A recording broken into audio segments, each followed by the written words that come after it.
Jealous jealous. এই এত কথা আমি বুঝি না, বাড়ির জায়গা যেহেতু ভাগ হয় নাই ভাগ পাবি না। কেন ভাইজান বাড়ির জায়গা আমার জামাই ভাগ করতেছে? ভাগ পাবি না। কেন ভাইজান বাড়ির জায়গা আমার জামাই ভাগ করতেছে? আপনার কি হিংসা হইতেছে নাকি? হ্যাঁ, এই পুরো বাইরে কি আপনি একলাই খাইতে চান? আই তুমি হেরা বাইরে বাইরে কথা কইতেছে, তুমি মায়া মানুষ এগো বাইরের মধ্যে কথার মাঝখানে না গেল কি লেগা? আমার যোগ্যতা আছে নাক গলানের, এর জন্য নাক গলাই। আপনার তো আর সেই যোগ্যতা নাই, করেন নাই তো 5 পাসও। আসছে আমার সাথে আবার কথা বলতে।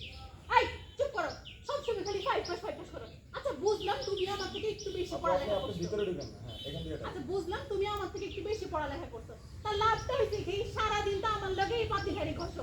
চুপ করো, তোমরা থামবা। হ্যাঁ, আমি কালকেই যাইতেছি মেম্বার সাহেবের বাড়ি।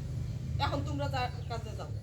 আমা তোমার একটা কথা কই, এই যে তোমার পোলাই যে পাবনা ছিল নানা বাড়ি ওইটাই ভালো ছিল, আর এই যে আইছে আইয়া এখন গিরিঙ্গি শুরু করছে। এই চলো করে চলো। আইসা আমার ব্যারিস্টার সাহেব, আমার নিজের জায়গা হক নাই। হ্যাঁ, করে দাঁড়াই আসোস কেন? তুইও বাড়ি ঘরে যা। আই চলো, আমি ফকিনি গুলো আমার কথা বলো। আমরা রিস্কি। গাড়ি গাড়ি